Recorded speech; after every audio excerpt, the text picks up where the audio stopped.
बड़ी हंसी आती है जब आप निशिकांत दुबे जी जैसे भारतीय जनता पार्टी के सांसदों को सुनते हैं, वो क्या कह रहे थे और उसका जवाब आपको सुनना चाहिए। उनका कहना है कि ये डेमोग्राफी चेंज की बातें ये बहुत करते हैं और इसी कारण से ये अग्निपथ योजना का भी कहीं यही एम भी है। ये कैसे है ये आप सोचिएगा, फिर किसी दिन बताऊंगी। आज निशिकांत दुबे की बात पे। जब संथाल परगना बिहार से अलग हुआ झारखंड, तो 2000 में आदिवासियों का पॉपुलेशन हमारे यहाँ संथाल परगना में 36% था और आज आदिवासियों का पॉपुलेशन 26%। 10% आदिवासी कहां गायब हो गए, कहां खो गए? इसके बारे में कभी भी ये सदन चिंता की बात नहीं करता है, वो वोट बैंक की पॉलिटिक्स करता है। और जो हमारे यहां सरकार है, झारखंड मुक्ति मोर्चा, कांग्रेस, वो इसके ऊपर जो है कोई भी एक्शन नहीं लिया जा रहा है। आज क्या हो रहा है? बांग्लादेश का घुसपैठ हमारे यहां लगातार बढ़ रहा है। जो आदिवासी महिलाएं हैं, उनके साथ बांग्लादेशी घुसपैठिए शादी कर रही है। हिंदू और मुसलमान का सवाल नहीं है। हमारे यहाँ जो लोकसभा का चुनाव लड़ती हैं महिला, आदिवासी कोटे से लड़ती हैं, उनके पति मुसलमान हैं। जिला परिषद की जो अध्यक्षा हैं, उनके पति मुसलमान हैं। मुखिया जो आदिवासी होते हैं, और ये टोटल जो है आप समझे, हमारे यहाँ 100 आदिवासी मुखिया है जो आदिवासी के नाम पर है और उसके पति जो है सभी के सभी मुसलमान हैं। हमारे यहाँ अभी विधानसभा का चुनाव हुआ, अध्यक्ष महोदय, 123% तक यहां सभी लोग चुनाव लड़कर आए हैं। प्रत्येक 5 साल में 15 से 17% पॉपुलेशन बढ़ता है या वोटर बढ़ता है। हमारे यहां 123%। मैं जिस लोकसभा से आया उसकी एक विधानसभा मधुपुर में लगभग 267 बूथों पर 117% मुसलमानों की आबादी बढ़ गई। और पूरे आप समझिए कि टोटल जो है झारखंड में कम से कम 25 विधानसभा ऐसी है जहां 123%, 110% आबादी बढ़ी है।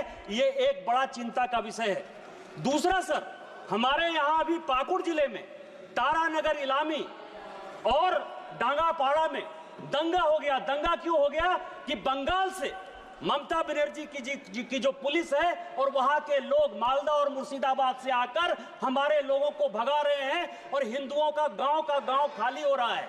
ये बड़ा ही सीरियस विषय है। मैं ऑन रिकॉर्ड कर रहा हूं, यदि मेरी एक बात गलत है तो मैं इस्तीफा देने को तैयार हूं। सारे बंगाल से, मुर्शिदाबाद और मालदा से सारे लोगों ने आकर हिंदुओं के ऊपर जुल्म किया और ये ऑन रिकॉर्ड है। और झारखंड की पुलिस कोई काम नहीं कर पा रही है। उन्होंने संसद में बोला कुछ दिन पहले कि 2000 में झारखंड में की आबादी में 36% आदिवासी थे और अब 24 साल बाद ये मात्र 10% रह गए हैं।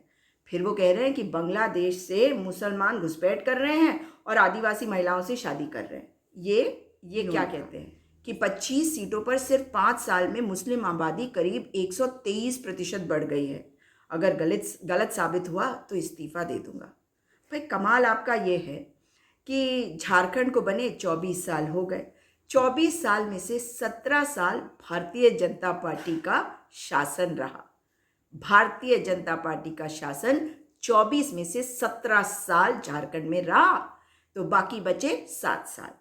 और इस दौरान केंद्र में कितने साल रही भारतीय जनता पार्टी? अभी के 10 और पहले के 5 अटल बिहारी वाजपेयी जी वाले के बारे में क्या कहना है ये अब आप खुद सोच लीजिए, क्योंकि निशिकांत दुबे वही हैं जिन्होंने महुआ मोइत्रा के खिलाफ कंप्लेन करी थी, जिसके कारण उनकी सदस्यता गई थी। लेकिन आज महुआ मोइत्रा वापस संसद में बैठी हैं। साथ ही दीपिका पांडे सिंह जो कांग्रेस की विधायक है झारखंड से, उनके लिए भी इन्होंने अपशब्द कहे थे। दोनों को नगर वधु कहा था। आप समझते हैं ना, नगर वधु मतलब वेश्या। अब इनकी बातों को देख लेते हैं। 24 साल हो गए झारखंड को बने, 17 साल भारतीय जनता पार्टी की सरकार, केवल 7 साल अन्य की सरकार। और अभी आप जानते हैं कि झारखंड मुक्ति मोर्चा कांग्रेस की जो साझा सरकार है उसे कितना अस्थिर करने की कोशिश करी गई। तो आप तो ये समझ लीजिए कि भारतीय जनता पार्टी सरकारों को अस्थिर करती है। 24 में से 17 साल झारखंड में भारतीय जनता पार्टी को शासन के मिले। इन 24 में से 15 साल भारतीय जनता पार्टी ने केंद्र की सरकार भी चलाई।